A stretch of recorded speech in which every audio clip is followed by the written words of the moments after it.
오늘 현재 장 한참 움직이고 있는데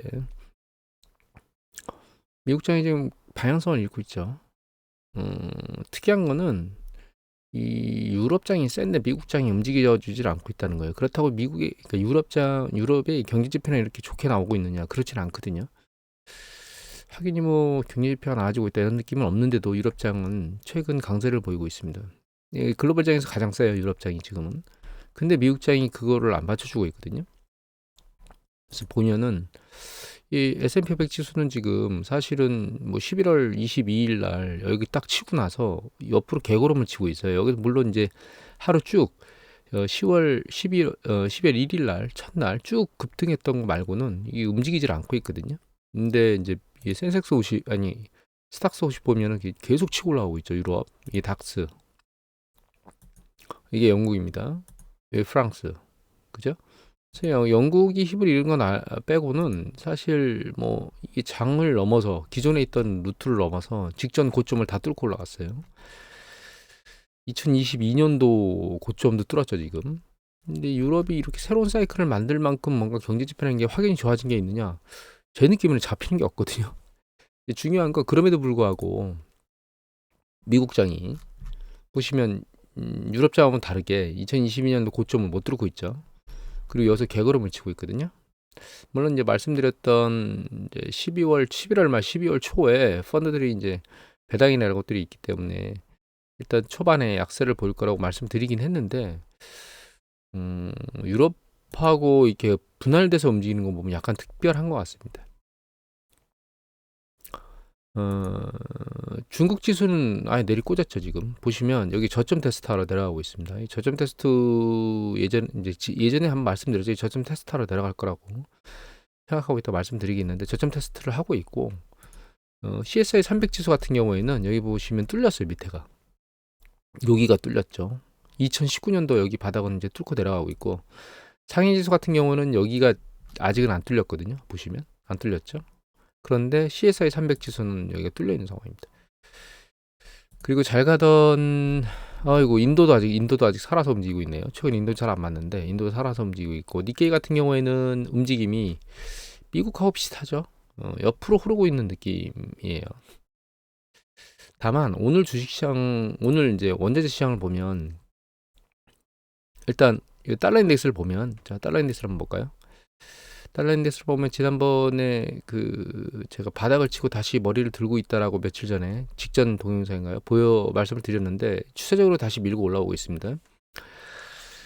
이게 여기까지 올라갈지는 봐야 되겠지만 일단 상황 자체는 한동안 약세를 보이고 있던 달러 인덱스가 강세로 터닝했다가 다시 생각보다는 깊게 내려왔었거든요. 이게 이제 더 이상 추가적으로 내려가질 않고 저항을 만들고 나서 이제 지지를 만들고 나서 위로 지금 올라가고 있거든요. 그래서 이 방향성은 일단 104달러 전후에서 움직이겠다라는 생각을 하고 있고, 결과적으로는 이게 달러 인덱스가 윗방향으로 계속 올라가려면 글로벌의 경기 수축에 대한 위험성이 커지면 얘가 윗방향으로 올라갈 겁니다. 주가가 위로 올라가면서, 그러니까 S&P 500 지수나 이런 것들이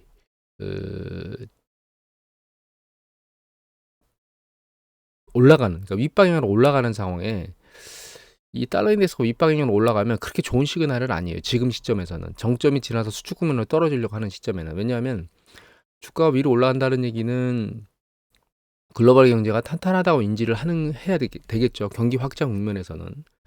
그런 관점에서는 달러 자산 선호도가 좋을 이유가 없는 거예요. 그죠? 글로벌 경제가 잘 돌아가고 있으니까 이머징 쪽이나 이런 쪽으로도 자산 배분이나 혹은 뭐 직접 투자나 간접 투자나 이런 것들이 다 몰려야 되기 때문에 달러 가치가 밑방향으로 올라가는 게 그렇게 선호되지를 않고, 아랫방향으로 움직이거나 혹은 이머징 통화가 약세를 보이지 않는다거나 뭐 이런 패턴을 보여야 되는데, 이머징 통화가 약세를 보이면서 즉 달러 인덱스가 올라가면서 주가가 같이 올라간다는 얘기는 정점에서 수축 국면을 떨어지는 과정 중에 주가는 좋을 거라고 반응을 하지만 이머징 통화나 이런 쪽에서 달러 안전자산으로 몰리고 있다, 이렇게 해석을 할 수 있는 부분이 있거든요. 그래서 달러 인덱스 이외에 뭐 위안화 통화라든가 우리나라 원화 통화라든가 원달러 환율이라든가 뭐 위안화 달러 환율 이런 것들을 봤을 때 걔네들이 약세를 보이고 있으면 그건 그렇게 좋은 시그널은 아닙니다. 그리고 원자재 부분을 보면 일단 달러 인덱스가 강세로 돌아서서 움직이고 있긴 하거든요. 그런데 원자재가 너무 빠른 속도로 떨어지고 있어요, 보면. 골드는 버티고 있는데 이 골드는 제가 말씀드렸지만 이게 210달러 정도까지는 올라갈 수 있다라고 말씀드렸었죠. 지난번에 이게 장중에는 210달러를 뚫었었는데 아마 장 종가가 210달러 정도였을 거예요. 올라갈 여력이 충분히 있다고 말씀드렸죠. 물론 여기를 뚫고도 올라갈 수 있는 여력은 존재합니다. 이게 이제 금값을 그 인플레이션을 적용한 차트를 들여다보면 여기를 뚫고 추가적으로 좀 더 올라갈 수 있는 여력이 존재하거든요. 그럼에도 불구하고 이게 일정 부분은 달러 인덱스가 방향을 터닝했기 때문에 금값에 긍정적으로 작동하지는 않을 거다 이런 생각을 하고 있고요. 그리고 여기 보시면 뭐 예를 들면 뭐 유가는 지금 70달러대가 다시 붕괴됐거든요. 최근에 오페크에서 자발적 그 감사회나 이런 부분들이 사실은 그러니까 오펙 플러스 국가들이 공격적으로 감사회나 이런 것들에 참여하지 않을 것이다라고 인지를 하는 겁니다, 시장에서. 그러면서 유가가 아주 급락하면서 또 떨어졌는데 그것뿐만 아니라 이제 구리 가격도 보면 최근 급등했던 게 다시 쭉 밀려내려고 있거든요. 그래서 이걸로 볼까요, 그냥? 차트를 그리느라고 잠깐 세웠는데요. 일단 보시면 이제 이 노란 게 구리고 검은색이 그 석유거든요. 서부텍사스 중진유. 그리고 이제 이 캔들 차트가 달러 인덱스인데 최근 뭐 한 5월 이후에 보면 구리 가격하고 달러 인덱스 가격은 서로 반대 방향으로 움직이는 패턴의 추세를 보이고 있죠.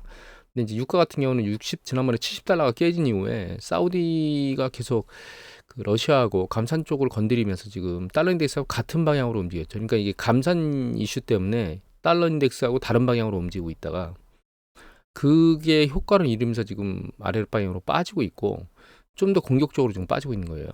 구리보다. 그러니까 이제 구리가 지금 달러 인덱스가 반등해서 올라가는 것 때문에 쭉 빠지고 있다라고 우리가 생각할 수 있기도 한데 이제 한 가지 데이터 좀 더 보면 이게 그 한국 그 자원정보 서비스 안에 있는 데이터인데요. 이게 구리 3년치거든요. 3년치인데 이게 이제 이 파란색이 가격이고 이게 LME 재고량이에요. 런던 금융시장 재고량인데 이 재고량이 지금 계속 늘어나고 있잖아요. 그러니까 이게 가격이 올라가는 과정 중에는 이 올라가면서 재고량이 빠지질 않고 남는 과정에서 지금 올라갔거든요. 이제 무슨 얘기냐면 구리가 재고량이 쌓여서 빠지질 않고 있다는 얘기는 경제 시스템이 잘 돌아가고 있지는 않다. 물론 추가적으로 쌓이지 않는다는 것이 긍정적이라고 볼 수 있긴 하지만 이 정도면 3년치 중에 그렇게 낮은 수준은 아닌 재고량으로 쌓여 있는 거거든요. 그래서 지금 이제 요런 부분들을 보면서 무슨 생각을 하냐면 주식 시장은 뭐 오르락내락을 막 계속 하는 거기 때문에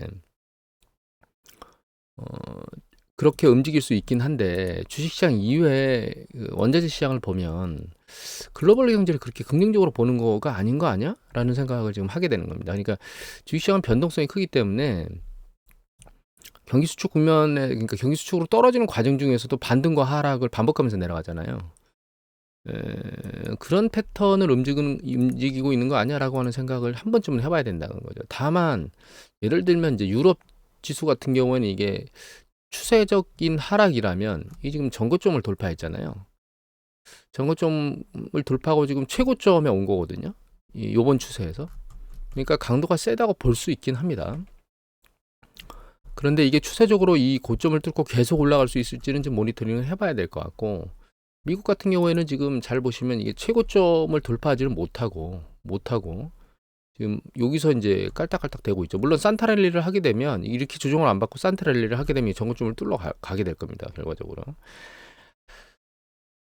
그럼에도 불구하고 원자재 시장이나 이런 것들이 전반적인 걸 받쳐주지 않으면 자산 투자 입장에서 놓고 보면 좀 불안정한 랠리가 아닌가라는 생각을 좀 해봐야 되는 게 아닌가 이런 생각을 하게 됩니다. 그리고 이제 오늘 ADP 고용 부분의 데이터가 나왔는데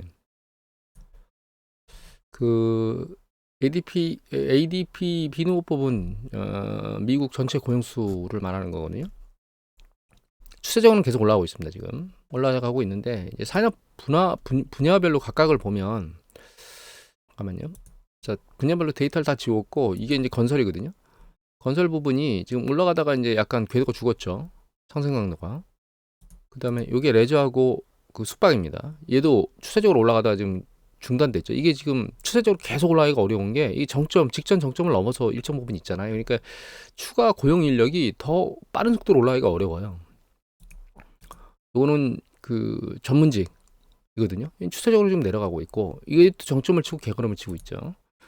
다만 여기 교육하고 그 헬스케어 쪽 같은 경우에는 추세적으로 올라가는 강도가 계속 잘 유지가 되고 있습니다. 제조업은 빠른 속도로 빠지고 있고요. 이게 그냥 무역이나 운송이나 유틸리티 쪽인데 추세적으로 계속 올라가고 있습니다. 아마 마이닝 쪽, 그러니까 그 광부, 그러니까 그 에너지 채굴이나 이런 쪽에 고용이 좀 활발하다고 나오고 있거든요, 미국에. 인력이 부족하다고. 그런 쪽에서 이걸 잘 떠받치고 있는 것 같아요. 그리고 이게 금융 쪽이고요. 금융 쪽은 이제 세차게 꽂았다가 다시 이제 들려 올라오고 있긴 합니다. 여기 이제 추가 여력이 있죠. 왜냐면 이 고점에서 쭉 빠졌기 때문에 여기 채울 수 있는 여력이 추가적으로 있다고 보면 되겠죠. 요게 이제, 요게 마이닝이네, 여기가. 이게 추가적으로, 얘도 일정 부분 차고 나서 이 강도는 약하죠. 올라가는 강도가. 그게 정보통신 쪽입니다. 예. 내렸다가 지금, 요 채우러 다시 올라가고 있긴 합니다. 그 다음에 기타 서비스인데, 좀 올라가고 있죠. 근데 얘도 이제, 전체 영역으로 많이 있기 때문에 추세적으로 계속 밀고 올라가기가 녹록치 않은 거거든요. 이걸 뭘 보여드리려고 하는 거냐면, 그 고용 부분이 무한정 계속 윗방향으로 치고 올라갈 수가 없다는 걸 보여드리려고 하는 거예요, 얘가. 무한적으로 계속 올라갈 수가 없습니다, 얘가. 어느 순간에는 궤도가 꺾이게 돼 있어요. 그래서 고용 부분이 식어가고 있다라고 하는 부분들은 이제 이거 이외에 몇 가지 데이터들을 이제 보여드리면서 말씀드리고 있는데, 물론 고용이 빠른 속도로 식을 거냐, 아니면 이제 천천히 식을 거냐, 이거는 이제 상황을 계속 모니터링 해야 될 부분인 거고, 이 경제가 계속 팽창해야 된다는 관점, 그러니까 직전 분기보다는 계속 나아야 된다는 관점으로 놓고 보면 이 속도가 점점점 줄어들 수밖에 없고 어느 순간에 멈추게 될 거라는 거예요. 이미 이제 팽창이나 이제 신용 팽창이나 이런 부분들이 일정 부분 멈춰 있는 거, 대출 잔액이나 이런 것, 혹은 뭐 은행들의 대출 행태나 이런 것들, 그다음에 연체율, 그다음에 파산 뭐 이런 것들이 일정 부분 좋지 않은 상황으로 움직이고 있다는 얘기는 신용 영역에서 그런 문제가 발생하고 있다는 뜻인 거거든요. 이거는 이제 고용 부분에서 한계점에 몰려 있는 상황들이 계속 발생하고 있는 쪽으로 가고 있다는 거예요. 그래서 연준이 기준금리를 조작을 해서 일정 부분 뭐 한 0.25, 0.5, 1%를 내려서 이 경제 사이클을 새로 돌리려면 사실 그게 그렇게 쉬운 일이 아니에요. 그래서 경제가 사이클을 만드는 거거든요. 일정 부분 경제가 팽창하면 추가적 팽창이 어려워져요. 그 추가적 팽창이 어려워지는 게 경기를 수축하게 만드는 거거든요. 그리고 그 수축하는 과정 중에 문제들이 터지는 거예요. 그 문제가 터진다는 게 이제 뭐 신용 팽창의 버블에 대한 문제들이 터진다는 게, 우리나라가 지금 그 문제를 일으키고 있는 게 프로젝트 파이낸싱 관련돼서 이제 그런 문제가 터지고 있는 거고, 추가적으로 이걸 보여드릴까요? 이게 CPPI라 그래가지고 그 상업부동산 가격 지수거든요. 이게 미국 시장의 상업부동산 가격 지수인데 좀 내려오다가 이 강도가 주는 것 같더니 밑으로 훅 빠져버렸지, 아래로 11월 달에. 이거는 북미고요. 유럽도 있습니다. 유럽 같은 경우에는 북미보다 더해요. 보시면 계속 내리꽂고 있죠. 이 유럽 같은 경우에는 여기 보시면 여기 지금 100이라는 게 그 글로벌 금융위기 터지기 전에 100 고점 수준이에요. 굉장히 많이 빠졌습니다. 그러니까 글로벌 금융위기 고점에서 올라갔던 모든 것들을 전부 다 까먹고 내려왔다는 거예요. 미국은 아직 거기까지 내려오진 않았거든요. 예, 미국은 여기에 있는데 99, 100 여기까지 왔죠. 99까지. 근데 아직 남아 있으니까 미국은 상대적으로 덜하고 유럽은 아작난 거죠. 이거보다 훨씬 더 많이. 이건 이걸 뭘 말씀드리려고 하는 거냐면, 글로벌 금융위기에 대규모 신용 팽창이 있었잖아요. 코로나 팬데믹 살짝 터졌을 때 플러스 알파로 더 생겼고, 이런 과정 중에 만들었던 부동산 시장의 버블이, 상업부동산 시장의 버블이 깨지고 있다는 거예요, 지금. 예, 미국도 마찬가지고 유럽도 마찬가지고. 다만 뭐 그 주택 가격이 일정 부분 깨지고 있는데 상업부동산만큼 깨지지는 않았다는 거죠. 그래서 이제 지금 말씀드린 거 보면 신용 팽창에 대한 부분이 문제를 일으키고 있고, 은행 뭐 대출 부분이라든가 아니면 연체 부분이라든가 파산 부분이라든가, 두 번째는 그러니까 그 고용 부분에서 고용 팽창이 일정 부분까지는 팽창하고 그 추가 팽창이 쉽지는 않은데 지금 이제 고점 부분에 막 다다르고 있는 그런 상황들이 보이는 거고, 미국의 실업률 축으로 놓고 보면 실업률은 오히려 고용이 이제 꺼지고 있는 것처럼 올라가고 있죠. 꺼지고 있는 것처럼 보이고 있는 거죠. 그 다음에 제조업이 공격적으로 쭉 지금 저희가 내려갔잖아요. 고용 숫자가. 제조업에서 고용을 줄인다는 얘기는 결과적으로 생산을 안 한다는 뜻인 거죠. 그래서 제품이나 재고 쪽에도 팽창해서 수축으로 사실 약간 터닝했다는 느낌들이 있는 거예요, 사실. 그리고 자산 시장의 버블이 꺼지고 있다라는 것들이 보이는 거예요. 그래서 경제가 팽창하고 수축하고 이거를 반복하는 과정 중에 네 가지가 팽창 수축을 반복하는데, 그게 이제 제품이나 서비스 부분이 팽창하고 수축하고, 그다음에 이제 신용 부분이 그런 것들을 하게 되거든요. 그다음에 고용 부분이 그런 일들을 해요. 그다음에 마지막으로 이제 자산 가격이 팽창과 수축을 반복합니다. 근데 그런 과정에서 놓고 보면 전체가 팽창했다가 지금 수축 쪽으로 넘어가고 있거나 수축하고 있거나 이런 과정을 보이고 있다는 거예요. 그런데 주식시장만 들여다보면 그런 느낌이 안 들거든요. 그런데 전체를 다 놓고 보면 팽창이 멈춰가고 있고 어떤 애들은 수축하고 있고 이런 것들이 사실 저는 보이거든요. 그런데 이게 금리를 뭐 한 0.25포인트, 뭐 0.5포인트, 1포인트 내린다고 해서 이런 궤도가 다시 사이클을 탈 수 있겠느냐. 이거는 쉽지 않다는 게 제 개인적인 생각입니다. 그래서 결국은 단기적으로 주식시장이 왔다 갔다 하는 걸 쳐다보면서 주식 투자를 하다 보면은 이게 큰 흐름에서 어떻게 바뀐 건지 우리가 알 수가 없거든요. 그런데 한 발 뒤로 물러나서 큰 그림에서 놓고 보면 일단은 뭔가 궤적이 바뀌고 있다라고 하는 느낌을 저는 아니 가질 수가 없습니다. 지금까지 드린 말씀 이외에 한 가지를 좀 더 보여드리면 그게 이 부분입니다. 이게 뭐냐면 기준금리하고 2년 국채 수익률, 단기 자금시장의 가장 대표적인 2년 국채 수익률, 그다음에 장기 대표적인 게 10년 국채 수익률, 그다음에 이게 물가지수거든요. 잘 보시면 이게 일정 부분에서 윗방향에서 붙어요. 다. 물가상승률이 붙었다가 밑으로 빠지죠. 여기도 이제 물가가 올라왔다 붙잖아요. 여기 보면 장단기 금리가 수렴했다가 깨지잖아요, 아래로. 지금 보시면 물가가 좀 이르게 정점을 치고 아랫방향으로 지금 움직이고 있죠. 근데 채권 수익률도 보시면 윗방향으로 지금 수렴하고 있거든요. 수렴했다가 아랫방향으로 지금 내려오려고 액션주를 하고 있는 거예요. 이 수렴했다 내려오거든요. 그러니까 큰 흐름에서 놓고 보면 물가가 낮은 수준에 있다가 대규모 저금리로 신용 팽창 과정 중에 물가가 위로 깔딱깔딱 이렇게 양쪽으로 들리거든요. 들리다가 이 장단기 금리가 수렴한 뒤에 물가가 아랫방향으로 지금 짓눌려 내려가거든요. 이 디플레이션이 발생하는 거죠. 수요 위축이 발생하면서 그런 패턴들을 지금 보이고 있는 거예요. 금리가 올려서 수요가 위축되고 고용 부분에 영향을 미쳐서 결과적으로 얘를 아래로 짓누르는 거거든요. 그래서 여기다 하나를 데이터를 더 넣어볼까요? 제가 여기다 고용 데이터를 더 넣었거든요. 실업률 더 넣었습니다. 보시면 자, 여기서 이제 실업률이 내려오다가 하늘색입니다. 정점하고 수렴한 뒤에 얘가 밑으로 위로 들려 올라가죠. 이렇게. 여기도 마찬가지입니다. 글로벌 금리 여기 내려왔다가 여기 살짝 들려 올라가죠. 이때는 코로나 팬데믹 때는 내려와서 바닥에서 이제 깔짝대고 있다가 갑자기 위로 들렸고요. 지금 패턴을 보면 지금 어떻게 되고 있느냐. 여기서 이제 실업률이 내려오다가 바닥을 치고 최근 얘가 들려 올라가고 있는 거예요. 이렇게. 실업률이. 그러니까 이거 뭘 의미하는 거냐면 이게 지금 현재 표가 그러니까 저금리 기조에서 신용 팽창 과정이 만들어졌고 그 신용 팽창 과정 중에 수요 폭발이나 이런 것들로 그 인플레이션이 상당히 높아졌다가 그다음에 그 고용이 충분히 찼다가 그게 지금 식어가고 있는 거예요. 이게 이걸 왜 보여드리는 거냐면 큰 흐름상 변화가 발생하고 있다는 겁니다. 지금 사이클상. 어느 쪽으로 변화가 있는 거냐? 경기 확장에서 경기 수축 국면으로 넘어가려고 하는 변화들의 큰 흐름이 있다라고 하는 겁니다. 그래서 지금 뭐 연착륙이니 어쩌고저쩌고 얘기들을 계속 하잖아요. 연착륙이 될 거다 안 될 거다 이런 얘기들을 하는데 큰 흐름에서 놓고 보면 사이클이 굉장히 수년간 긴 시간 동안 새로운 확장 국면의 사이클을 만들기는 사실 녹록치가 않아요. 왜냐하면 대부분이 다 팽창이 있기 때문에 고용 부분도 팽창이 있고 신용 부분도 팽창이 있고 그다음에 제품이나 재고 부분도 일정 부분 팽창에 있어서 그런 것들이 일정 부분 꺼지지 않는 이상 장기간의 새로운 경기 사이클을 만들기는 지금 어려운 구조에 있다는 걸 여러분들이 이해를 하셔야 됩니다.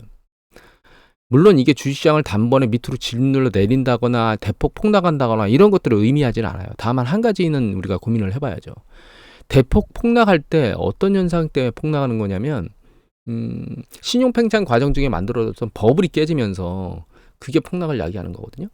그래서 IT 버블 붕괴 때는 그 대형 IT 산업들이 그 뚜껑을 열어봤더니 깡통이다라고 하는 걸 인지하고 나서 주가가 폭락하면서 밑으로 밀려 내려왔고 그런데 우리가 지금 만들어지고 있는 4차 산업이나 이런 것들은 깡통인 게 없어요. 예를 들면 전기차 같은 경우도 깡통이 아니고 실제로 매출이 나오고 있고, AI 같은 경우는 아직 이제 초입인데다가 AI를 작업을 하는 애들이 탄탄한 어떤 기본 소득, 뭐 예를 들면 아마존, 구글, 뭐 마이크로소프트 이런 것들은 자기의 기본적인 역할들을 잘 하면서 AI 쪽으로 가는 거기 때문에 걔네가 버블이 깨지거나 이럴 상황이 발생하지 않아요. 그렇기 때문에 IT 버블 같은 문제가 터지지는 않을 겁니다. 그리고 두 번째, 이제 글로벌 금융위기 때가 자산 쪽의 시장, 그러니까 주택 시장의 버블이 깨지면서 그게 금융상품하고 혼합돼서 이제 깨진 문제가 터진 거거든요. 그러니까 자산 버블이 터졌는데 그게 금융 시스템하고 맞물려지면서 이 폭발 파괴력이 커진 거죠. 지금은 그런 일이 있느냐? 지금 상업부동산 쪽에 그런 일이 있는 겁니다.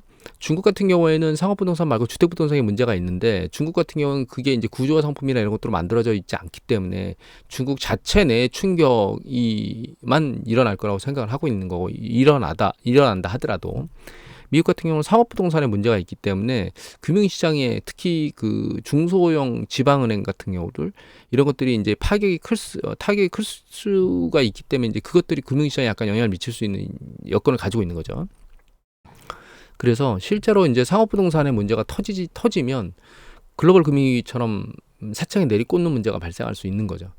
그래서 자산 버블이 깨지면 그런 일로 인해서 그 주가 급락하게 될 거고, 그렇지 않으면 점진적으로 힘을 잃고 밑으로 흘러내릴 가능성이 있는 거죠. 그래서 주식시장의 관점에서 놓고 보면 지금 위험한 것들, 그러니까 지뢰밭에 있는 상황인데 그게 터질지 안 터질지는 모른다, 세차게.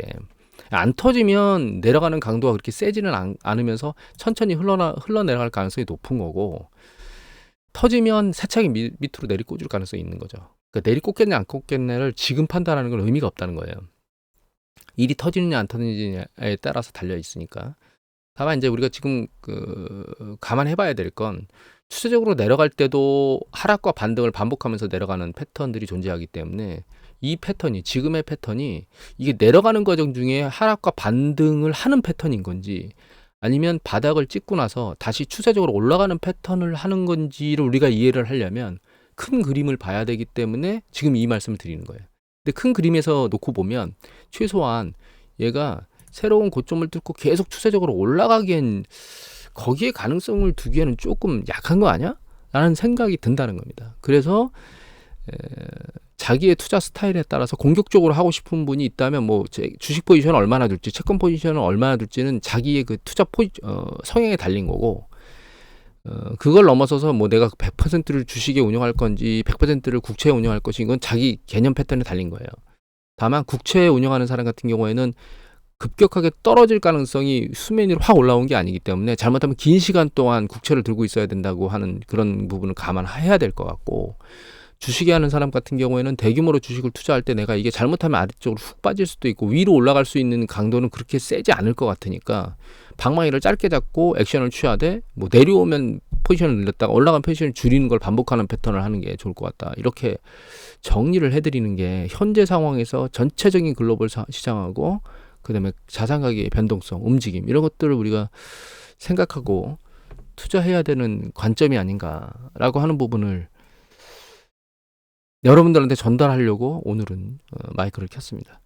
제 내용이 이제 약간 중구난방으로 여러 가지들을 건드리면서 말씀드렸는데 여러분들 이해가 되셨는지는 모르겠어요. 제가 정리를 잘 해드렸는지 모르겠습니다. 여하튼 이런 생각을 가지고 포트폴리오를 운영하는 부분을 좀 생각해봐야 될 것이다라고 생각합니다. 전 개인적으로. 또 달러 인덱스가 방향성을 약간 바꾼 것처럼, 그래서 제가 원달러 환율이 그 1,500원, 그러니까 1,300원이 깨지면 매집을 해야 된다고 말씀드렸잖아요. 이제 그런 부분이 있기 때문에 그것도 해야 되고, 한 가지 더 말씀드리면 환율 이야기를 추가로 조금 더 드리면은 이게 우리나라 무역 수출 금액이거든요. 달러 베이스. 그다음에 파란 게, 이 빨간 게 원달러 환율이거든요. 약간은 상관관계가 반대 방향의 상관관계를 조금 가지고 있습니다. 여기 이제 무역이 굉장히 늘어남에도 불구하고 2021년 이후에 우리나라 통화가치가 떨어졌던 것들은 이제 그 연준의 기준금리 올리는 인상 속도와 금리 수준이 우리보다 높았기 때문에 일어난 게 맞고요. 그리고 최근의 패턴을 보면 무역 수출 금액은 사실 약간 개걸음을 치고 있는 모습이에요. 물론 최근 무역 수지가 괜찮아지고 있긴 합니다. 근데 무역 수지가 괜찮아진다는 얘기는 수출 금액과 수입 금액의 차잖아요, 무역 수지는. 근데 무역 금액 전체적으로 놓고 보면 추세는 윗방향으로 계속 치고 올라가고 있는 관점보다는 옆으로 개걸음을 치고 있는 관점입니다. 최근 살짝 들리고 있긴 해요, 위로. 그런데 요걸 보면 이게 빨간 게 실질 실효 환율이라고 하는 거고요. 파란 게 환율이거든요. 이 실질 실효 환율이라고 하는 건 뭐냐면 그 실효 환율이 그러니까 그 한 국가가 다른 주요 무역국들과 무역과 관련해서 봤을 때 그 경쟁력을 감안해서 표시한 환율? 뭐 이렇게 이해를 하시면 될 것 같고, 실질이라고 단어가 붙으면 그건 이제 인플레이션이 적용돼서, 그러니까 물가하고 다른 그 국가들 간의 무역 관련된 여러 가지 것들을 통합해서 현재 그 해당 국가의 환율이 어느 수준이냐, 강세에 있느냐, 약세에 있느냐를 보여주는 거라고 이해를 하시면 돼요. 그러니까 경제에 대한 종합적인 부분을 다 감안한 환율이다, 이렇게 이해를 좀 하시면 되거든요. 근데 이 최근 실질 실효 환율이 여기 있습니다. 여기 있다는 얘기는 과거 추세의 중간 부분쯤에 있다는 거예요. 그러니까 이게 굉장히 싸지도 굉장히 비싸지도 않은 상황이에요. 우리나라 환율은 지금 원달러 환율이 지금 밑으로 내려왔다 살짝 들려서 올라가고 있긴 하지만 이 중앙점 라인에 있죠. 중앙 라인에 여기서 왔다 갔다 하고 있는데 환율이 파란 거 왔다 갔다 하고 있죠. 실질 실효 환율도 여기서 왔다 갔다 하고 있잖아요. 그러니까 결과적으로는 지금 현재 우리나라 경제나 뭐 이런 상황들을 종합적으로 놓고 볼 때 우리나라 환율이 굉장히 싼 거냐, 굉장히 비싼 거냐? 아니다. 중간쯤에 와 있다. 그리고 통화 정책은 이게 이제 이 파란색은 미국의 연준의 자산 대체포고 연준의 자산 규모고요. 이 점선이 우리나라 한국은행의 자산이거든요. 전부 다 자산 규모가 줄고 있어요. 즉 시장의 통화를 빨아들이고 있다는 얘기인 거죠. 그래서 이 부분은 이제 영향을 미칠 게 거의 없는 상황인 거고, 그래서 지금 우리나라 환율이 갑자기 뭐 옛날보다는 높아요. 그러니까 아랫방향으로 계속 짓누를 수 있는 가능성이 높아요. 이렇게 그러니까 뉴스 보도들이 나오는 경우가 뭐 의견을 내시는 분들이 있는데, 저는 개인적으로 그렇게 급격히 내려갈 수는 없다고 보고 있어요. 왜냐하면 실질 실효 환율 자체가 지금 중앙점에 있기 때문에 그런 위험보다는 결과적으로는 달러 인덱스의 움직임에 따라서 움직일 수밖에 없다라고 하는, 최근에 수출이 좀 늘어나고 있는 거가 있긴 하지만 이게 공격적으로 폭발적으로 일어나지 않는 이상 우리나라가 아랫방향으로 강세를 잡고 계속 밑으로 내려가기는 쉽지 않을 것이다. 그래서 제가 1300달러가 깨지면 조금씩 매집을 추세적으로 계속 해야 된다, 이렇게 얘기를 드리는 거거든요. 또 한 가지 조심하셔야 될 게 뭐냐면, 여기 보시면 실질 실효 환율이 갑자기 급락하는 경우가 있어요. 여기 보시면 상당히 높은 수준에 있어서 급락하기 때문에 이거 너무 높아서 급락한 거 아니야, 이렇게 얘기를 하잖아요. 근데 여기 환율이 급등한 경우 케이스가 있죠. 여기 한 번, 그죠? 여기 한 번, 이게 한 번입니다. 여기가 IMF 때고요. 이때가 IT 버블 붕괴 때입니다. 이때가 글로벌 금융위기 때예요. 지금 여기 있잖아요. 우리나라의 그 프로젝트 파이낸싱이 세차게 터지면 환율은 급등할 겁니다. 두 번째는 중국의 부동산 문제가 단순히 부동산에 깔짝대는 거를 넘어서서 지금 부동산 자산 관련된 부분, 자산 관리, 중국의 자산 관리하는 애들 중에 그림자 금융을 건드려서 골치 아파하는 그런 문제가 지금 터지고 있는 그룹들이 있거든요. 거기에서 문제가 크게 터진다거나, 세 번째가 미국이든 유럽이든 상업부동산에서 크게 골마서 터진다거나 이러면 이 환율의 방향은 윗방향으로 세차게 올라갈 거예요. 거기 하나 더 추가로 하면 경기 수축이 실제로 본격적으로 진행이 되면 이게 세차게 들려 올라갈 겁니다. 그래서 지금 우리나라 환율이 아랫방향으로 잡힐 거라고 생각을 막연히 하시는 분들은 제 생각에는 그럴 가능성이 상대적으로 굉장히 낮다고 보고 있습니다. 아랫방향이 아니고 윗방향으로 올라갈 가능성이 높다. 최근 추세를 보면 밟고 올라가고 있죠. 바닥을 밟고. 이 우리나라 원달러 환율이 노란 건데 바닥을 밟고 계속 올라가고 있거든요. 그래서 환율을 아랫방향으로 잡기보다는 이게 점진적으로는 윗방향으로 잡고 생각을 하시는 게 지금은 대처 방향이 아닌가, 이런 생각을 하게 됩니다. 오늘 잡다한 얘기를 그냥 시작할 때는 굉장히 조금만 말씀드리려고 했는데 굉장히 길어졌거든요. 제가 정리를 잘해서 말씀드렸는지는 모르겠습니다. 오늘은 이것을 마치도록 하겠습니다.